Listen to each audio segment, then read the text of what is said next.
Welcome back, everyone, to the 21st Century Man podcast. We're going to be jumping into another deep dive today, and this time we're tackling Chapter 32 Ooh, chapter 32. from the book that gives this show its name, The 21st Century Man, and, Big one. big one. Yeah, absolutely. And you, the listener, were the one who suggested this one.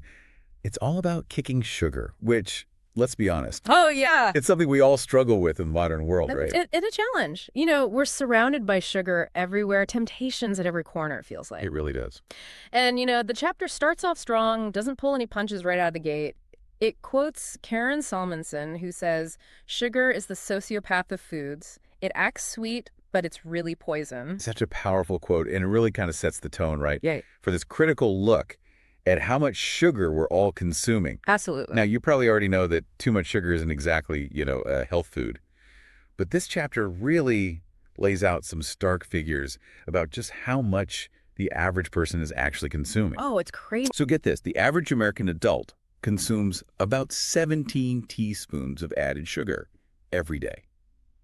That's a lot. Every day. Wow. Every single day. That's a lot of sugar. And just to put that in perspective, the American Heart Association recommends no more than 9 teaspoons for men daily. So we're talking almost double the recommended limit. Yeah, it's a big difference. Huge difference. It really makes you think, what does all that extra sugar really mean for our bodies? That's the million-dollar question. Yeah. And the chapter actually gives some pretty interesting historical context here to illustrate just how dramatically our sugar intake has increased over time. Okay, I'm interested. I like history. I think you'll like this.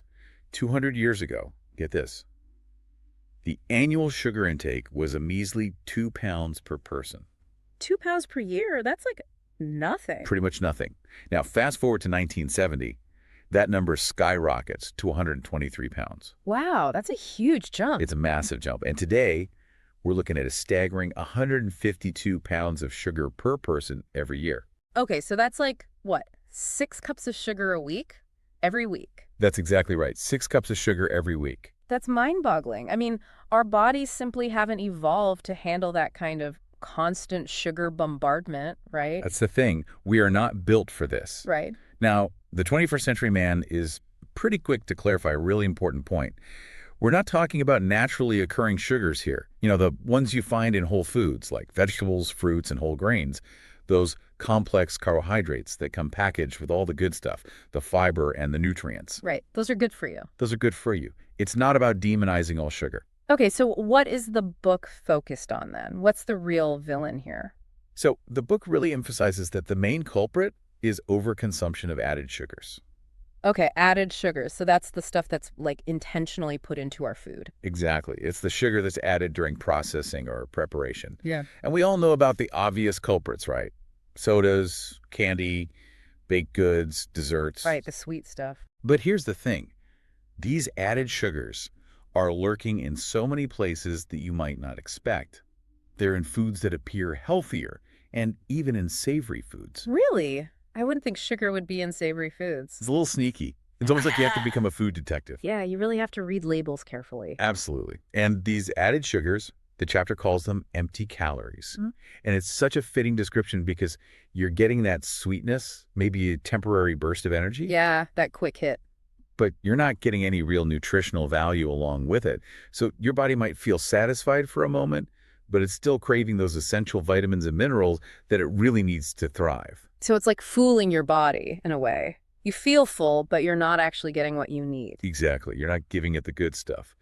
And this ties into another concept that the book delves into, which is the standard American diet, or, as it's often abbreviated, SAD. SAD, yeah, I've heard of that. Pretty accurate name, if you ask me. It really is. So the chapter highlights how this typical dietary pattern that so many of us follow is absolutely overloaded with refined carbohydrates. They call them fast carbs, things like white pasta, white bread, white rice, even potatoes. Okay. The problem is, our bodies break these down into simple sugars very quickly. And that's not good. Not ideal. So we get this rapid spike in blood sugar, which is that temporary energy rush, but what goes up must come down, right? Right, the crash. The crash. And all that excess glucose that's flooding your system, where does it go? Stored as fat. Right, that's what I've always heard. You got it. Ugh. Gets stored as fat. Yeah. And it's a natural process, but When we're constantly bombarding our bodies with these fast carbs and all this extra sugar, it becomes a chronic issue. And that's how we end up with weight gain and other health problems over time. So it's not just about how much we eat, it's about what we eat, right? The quality of the food. Absolutely. The quality matters a lot. And one of the sneakiest things about sugar, as the 21st Century Man points out, is how well it's hidden in our food supply. Oh, yeah, for sure. It's not just in the obvious sweet treats. Like, you have to be a detective. Exactly. You really do. Yeah. We all know to be wary of candy and soda and cake, but this chapter does a fantastic job of exposing those seemingly innocent foods where added sugar is lurking. Okay, like what? Give me some examples. Think about it. Yogurt, Really? crackers, I can do that. even milk and fruit juice can have surprisingly high amounts of added sugar. Right. And then you move into the savory realm. Spaghetti sauce, peanut butter, salad dressings, ketchup. All of these can have added sugar. I would never have thought about that. It's everywhere. Wow. And to make it even trickier, the chapter actually lists all these different names that added sugar can go by on food labels. It's like they're trying to hide it from us. Oh, yeah, they use all these fancy terms, right? Exactly. It's so confusing. It can be really confusing. So you have things like agave, brown rice syrup, brown sugar, coconut sugar, corn sweetener, dextrose, fructose, fruit juice concentrate, glucose, high fructose corn syrup, honey, invert sugar, lactose, maltose, maple syrup, molasses, sorbitol, sorghum syrup, and sucrose. Whoa, that's a mouthful. I mean, it's like a whole dictionary of sugar. It really is. And the main point is that no matter what they call it, it all basically boils down to the same thing, added sugar. And when we're consistently consuming more sugar that our bodies can immediately use for energy, guess what happens? It turns into fat. Stored as fat. Ugh, that's depressing. But I guess it's good to be aware of this stuff, right? Awareness is key. Yeah? There's good news here. The 21st Century Man highlights a positive step towards greater transparency. It mentions the requirement that came into effect around mid-2021 for food manufacturers to specifically list added sugars on nutrition labels. So it's separate from naturally occurring sugars now. Oh, that's helpful. Right. Makes a big difference. It does. So you can actually see how much added sugar you're getting. Exactly. And the chapter even cites an analysis that suggests this labeling change could potentially prevent nearly 1 million cases of cardiovascular disease and type 2 diabetes over a 20-year period. Wow, that's huge. It's huge. So just by being more informed, we can make healthier choices. Right. Knowledge is power. Absolutely. Yeah. Now, shifting gears a bit, the chapter then talks about our body's primary fuel source, which is glucose. Okay. It explains how our bodies are designed to create glucose by breaking down the proteins, carbohydrates, and fats that we consume. Right. So we need glucose, but it's about where we're getting it from. That's exactly it. The book argues that humans are genetically wired for a whole food, plant-based diet. And this kind of diet, it's rich in complex carbohydrates, fiber, and a wide array of nutrients. It can provide all the high-quality fuel that our bodies need without any added sugar. So we don't actually need all that extra sugar that we're getting. We really don't. And this leads into another important distinction that the book makes between fast food and slow food. Okay, I've heard those terms, but I'm not really sure what they mean in this context. So it's not just about the speed at which food is prepared. Okay. Slow food, in this context, refers to foods that are high in fiber and are digested slowly by the body. And this slower digestion means that nutrients, including glucose, are released into the bloodstream gradually and steadily over time. So it's like sustained energy release instead of that quick spike and crash. Exactly. And the chapter gives some really helpful examples of these slow foods. Things like lean proteins, whole grains such as brown and wild rice, those fiber-packed salads, and raw vegetables. I particularly like the example of the Greek salad with all those delicious ingredients. Yeah, that sounds really good. It really paints a vivid picture of what a slow food meal could look like. It makes it more tangible, doesn't it? It really does. So instead of just saying, eat more fiber, you have a clear idea of what that actually looks like on your plate. Exactly. And now we get to what I think is one of the most important sections of the chapter, the side effects of sugar. Okay, let's dive into the scary stuff. Let's do it. This is where the book really gets into how high sugar consumption impacts our bodies and our minds. Because it's not just weight gain, right? There's more to it. It's so much more. It's like a domino effect. It can disrupt our hormones, lead to inflammation, mess with our mood and energy levels. It's a whole cascade of effects. Wow. So the chapter explains that when we eat sugar, our blood glucose levels spike. And to counter that, our pancreas releases insulin to help move that sugar out of the bloodstream and into our cells for energy or for storage, as we talked about earlier. Right, storage is fat. Sadly, yes. Yeah. But when we're constantly overloading our bodies with sugar, we essentially force our bodies to stay in this fat storage mode. So it's like a never-ending cycle. It can be, and it gets worse. The book goes on to explain how chronic high sugar intake can actually lead to insulin resistance. Oh, I've heard of that. That's not good, right? It's not good. It means our cells become less responsive to insulin, so the pancreas has to work even harder, pumping out more and more insulin. And that can lead to all sorts of problems, right? Exactly. It throws our hormones out of whack, and it can also negatively impact testosterone levels in men, which is a huge issue. Yeah, testosterone is super important for men's health. Vital. Yeah. And the book actually does a good job of outlining some of the key roles that testosterone plays. It supports a healthy heart.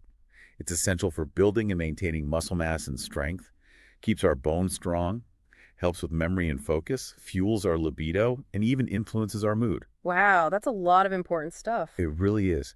So when our testosterone levels take a hit, it can have a pretty wide-ranging impact on our overall well-being. It makes sense. I've definitely noticed that when I'm eating a lot of sugary foods, I feel more sluggish, my mood is lower, and I just don't have as much energy for things. It's definitely a connection there. Yeah. And it's not just testosterone. The chapter also talks about something called leptin resistance. Leptin resistance. Okay. Tell me more about that. So leptin is a hormone that regulates our appetite. Okay. It signals to our brain when we've had enough to eat, when we're full. Right. But overconsumption of sugar can actually make us resistant to leptin signals.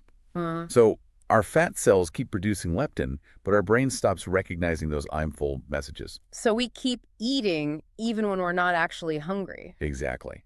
And this can lead to a vicious cycle of continued overeating and weight gain.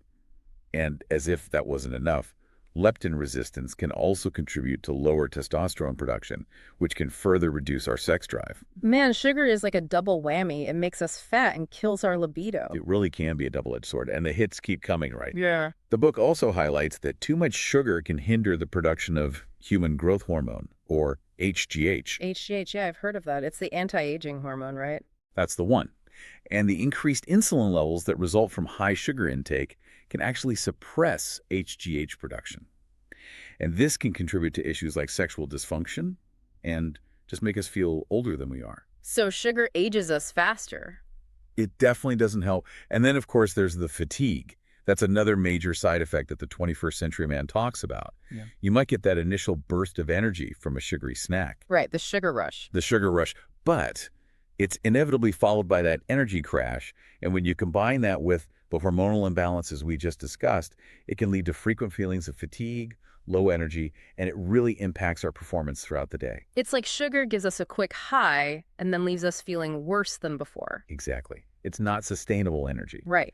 And we can't forget about the most obvious side effect, weight gain, and the difficulty losing weight. Yeah, that's the one everyone knows about. It is. It's not just about the extra calories from the sugar. It also messes with our hormones and makes it harder for our bodies to burn fat effectively. Sugar is very inflammatory. Inflammation, that's a big one, right? It's huge. And the book explains that sugar is a highly inflammatory substance. And this chronic low-grade inflammation can manifest in all sorts of ways. You could have joint pain, stiffness, elevated blood pressure, and it increases your risk of developing heart disease over time. So sugar is like a silent killer in a way. It can be. It's slowly damaging our bodies from the inside out. Exactly. Yeah. And here's another interesting point. The chapter delves into the impact of sugar on mental well-being. So it turns out that elevated blood sugar and insulin levels can lead to chronically higher levels of cortisol, which is the stress hormone. Okay. And this can result in increased feelings of stress and anxiety. Wow, so sugar can actually make us more stressed out. It can definitely contribute to it. That's crazy. I never would have thought about that connection before. It's not always obvious. And the 21st century man goes on to point out some lesser-known health risks associated with sugar, some of which are pretty specific to men. Okay, I'm interested. Tell me more. So one is the link between sugar, particularly the fructose found in sodas and other sugary drinks, and an increased risk of developing kidney stones. Kidney stones. Ouch. Not fun. And the book mentions a statistic that individuals who drink more than one regular soda per day have over a 23% increased risk of kidney stones. So that's significant. That's a pretty big jump. I'm definitely going to think twice before grabbing another soda. It's worth considering. Yeah. And of course, there's the classic one that we all hear about from a young age, tooth decay. Right. Sugar rots your teeth. It does. The book reminds us that when we eat sugar, it feeds the bacteria in our mouths, and these bacteria then produce acids that erode tooth enamel, leading to cavities. It's basic chemistry, really. It is. But sometimes we forget about the basics. Absolutely. And then there's a more serious condition that the book talks about, non-alcoholic fatty liver disease, or NAFLD. NAFLD, okay, I haven't heard of that one. What is that exactly? So it involves the buildup of excess fat in the liver cells, and it's not caused by excessive alcohol consumption. It's becoming increasingly common, particularly in men over 40. And what causes it? Too much sugar. Sugar again. Sugar again. It's a major contributor. And the scary part is, it often goes undiagnosed until it's more advanced. So it's kind of like a silent threat. It can be, and it can potentially progress to more serious liver conditions like cirrhosis and even liver cancer. So it's really important to catch it early. Absolutely. Early detection is key. Right. And then there's brain fog, something I think we can all relate to.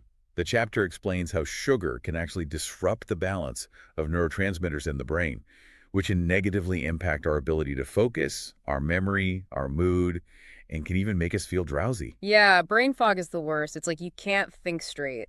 It really does make it hard to function at your best. Totally. And the 21st century man even gets into some potential links to health issues that are specific to men, particularly prostate problems.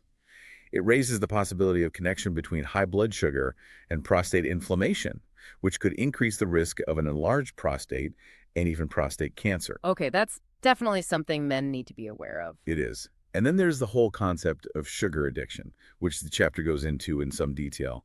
It explains how consuming sugar can actually trigger the same reward pathways in the brain as addictive substances like drugs and alcohol. Wow, I've heard that before, but I didn't realize it was actually a real thing. It is.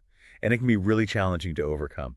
The chapter actually quotes Scientific American about a study where rats preferred highly sweetened water over intravenous cocaine, even when they were already addicted to cocaine. Wow, that's crazy. Pretty powerful, right? Yeah, that's pretty telling.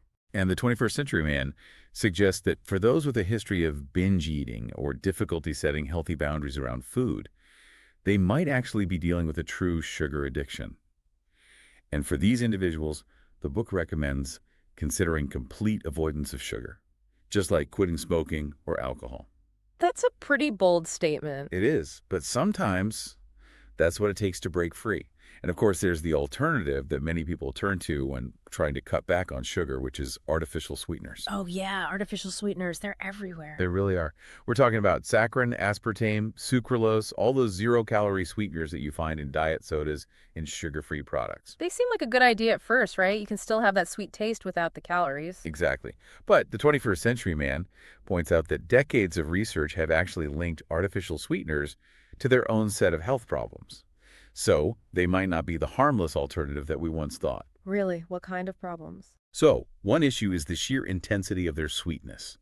Artificial sweeteners are often much sweeter than natural sugar, and the chapter suggests that this can lead to us constantly craving that super sweet taste, which can make naturally sweet foods like fruit less appealing. Okay, that makes sense. Like, if you're used to something super sweet, regular fruit might not taste as good. Exactly. It messes with our taste buds. And there's also the possibility that artificial sweeteners disrupt our body's ability to properly associate sweetness with caloric intake. So this could lead to even more cravings for sweet foods overall. And ironically, it might even contribute to weight gain. Wow, that's kind of counterintuitive. It is. The book actually cites the San Antonio Heart Study, which found that people who drank more than 21 diet drinks per week were twice as likely to become overweight or obese. Wow, that's surprising. It is surprising. And there's also research linking artificial sweeteners to more serious health concerns, Yeah. like heart disease, type 2 diabetes, and even some types of cancer. So it's not a clear-cut solution. It's definitely not. Replacing sugar with artificial sweeteners might not be the simple fix we once thought. So what's the answer? If sugar is bad and artificial sweeteners are potentially harmful, what are we supposed to do? Well, that's where the 21st century man steps in with some practical advice. The chapter has a whole section on how to get off sugar, and it offers some really actionable strategies for reducing our sugar intake and making healthier choices. Okay, I'm all ears. So the foundational principle is to focus on eating real, single-ingredient foods that are minimally processed. The book advises avoiding processed foods that are high in added sugars and refined carbohydrates. Right. So basically cutting out the junk food. Exactly. No more soda, candy, baked goods, fruit juices, canned fruit and syrup, low-fat or diet foods, and things made with refined white flour. So basically sticking to whole foods, fruits, vegetables, lean proteins, that sort of thing. You got it. And the book emphasizes that it all starts at the grocery store. You don't bring those sugary processed foods into your home, you're less likely to eat them. Out of sight, out of mind. Exactly. And for those times when you're craving something sweet, the chapter suggests some healthier beverage options. Things like sparkling water, lemon water, unsweetened herbal tea, plain coffee, or low-carb lattes made without sugar. Okay, so basically ditching the sugary drinks. Pretty much. And if you still want some flavor, try adding natural flavor alternatives like lemon or lime juice, ginger, cinnamon, vanilla extract, or a sprinkle of nutmeg. Oh yeah, those are good ideas. They add flavor without the sugar. Exactly. And for a healthier sweet treat, the book recommends enjoying whole fruits like berries, apples, or stone fruits. They provide natural sweetness along with fiber and other beneficial nutrients. Right, nature's candy. Exactly. And you could also try using fruit as a natural sweetener in your recipes. Oh, that's a good tip. And for those times when you absolutely need a touch of sweetness, the chapter suggests experimenting with natural, zero-calorie sweeteners like stevia or monk fruit extract. Okay, so those are okay in moderation. The book seems to suggest that they're a better option than artificial sweeteners, but it's always best to use them sparingly. Right, everything in moderation. Exactly. And of course, the chapter stresses the importance of becoming a savvy label reader.